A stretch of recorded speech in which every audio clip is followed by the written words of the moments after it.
Recall last week we saw God sealing his people, the 144,000, and we looked at that. What exactly does that consist of? Who are these people? Is it a literal number? Are we a part of that mix? And then today we get to dive deeper into who are these people? What really are we supposed to take from that? And then diving into that phrase, the Great Tribulation. That's a big key term in Revelation talk. What is the Great Tribulation? Well, it shows up here today. So let's dive in. Revelation 7:11 through 8:1. All the angels stood in a circle around the throne and around the elders and the four living creatures. They fell face down before the throne and worshipped God, saying, Amen, blessing and glory and wisdom and thanksgiving and honor and power and might be to our God forever and always. Amen. Then one of the elders said to me, Who are these people wearing white robes, and where did they come from? I said to him, Sir, you know. And he said to me, These people have come out of great hardship. They have washed their robes and made them white in the Lamb's blood. This is the reason they are before God's throne. They worship him day and night in his temple, and the one seated on the throne will shelter them. They won't hunger or thirst anymore.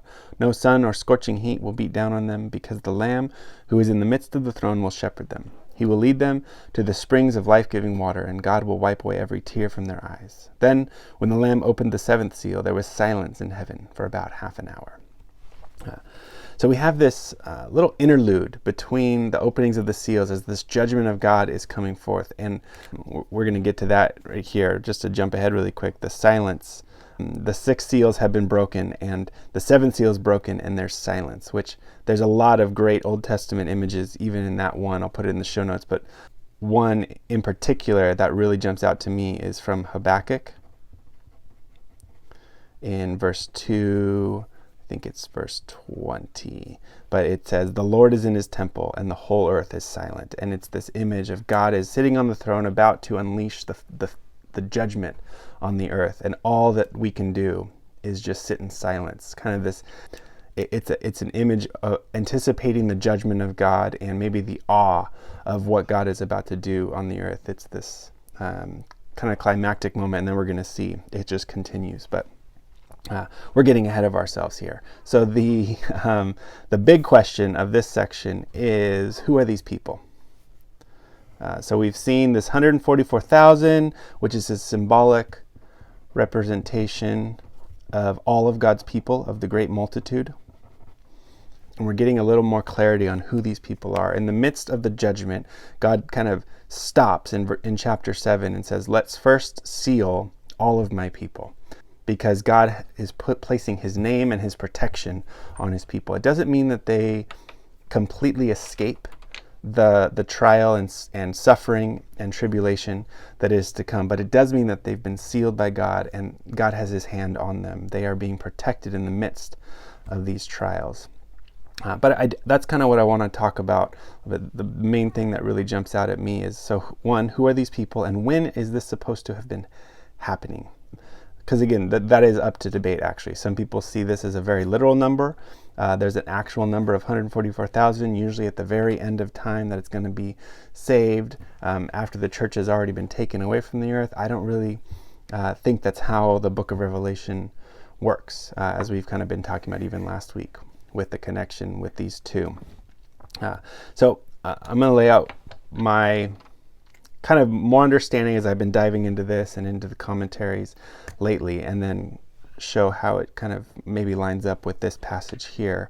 But what if from the death and resurrection of Jesus, and we see there's evidence of this, that even the early Christians, the moment Jesus rose from the dead, the quote-unquote last days began. You see that in Acts chapter 2 in Peter's sermon. He calls it the last days. So we're not waiting for some final moment in the 20th century or 21st century or whenever it might be. But actually there's something changed when Jesus rose from the dead and initiated this new era on the earth. And so the last days essentially has begun, and it continues until Jesus comes again. Heaven comes to earth, and the final full judgment of God on all wickedness and evil. Every tear is wiped from the eyes. The true life-giving water comes to the earth, heaven, all that stuff. All these images take us all the way to Revelation 22.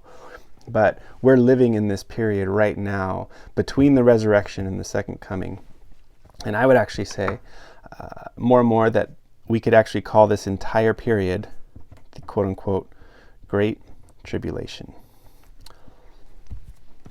So what do I mean by that? Well, we have, the word actually shows up right here.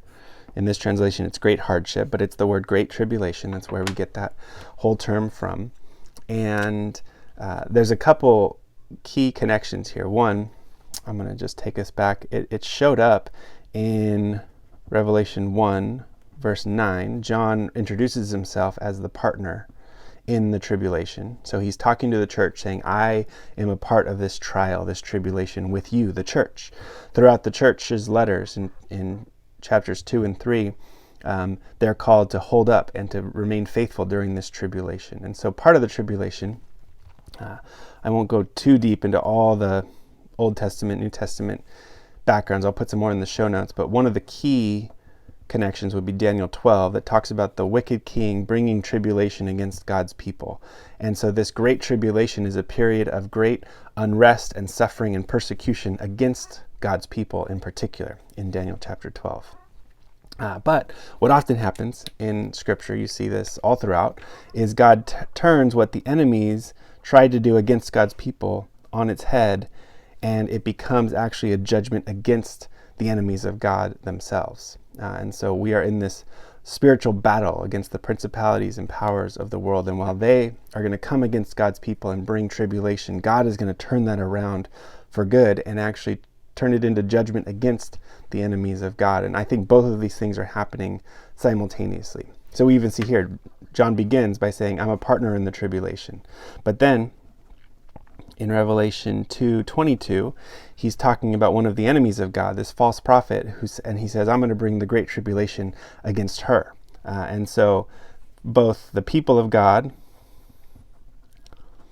suffer within the tribulation, the trials of the earth, but the enemies of God and of God's people suffer as well. And I think those two things are happening simultaneously.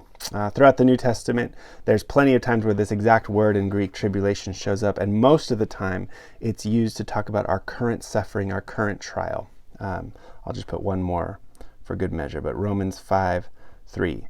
Paul is talking about our suffering, and the word there is tribulation. And he's clearly, all throughout Paul, most of the time he uses this word to describe the current suffering and trial and hardship of God's people.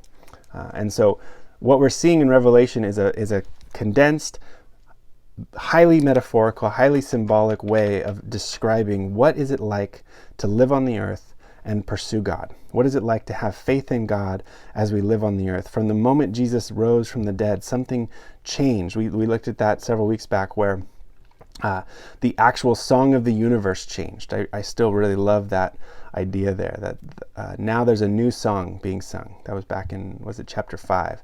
And when Jesus rose from the dead, something changed. And so we are living in, quote unquote, the last days.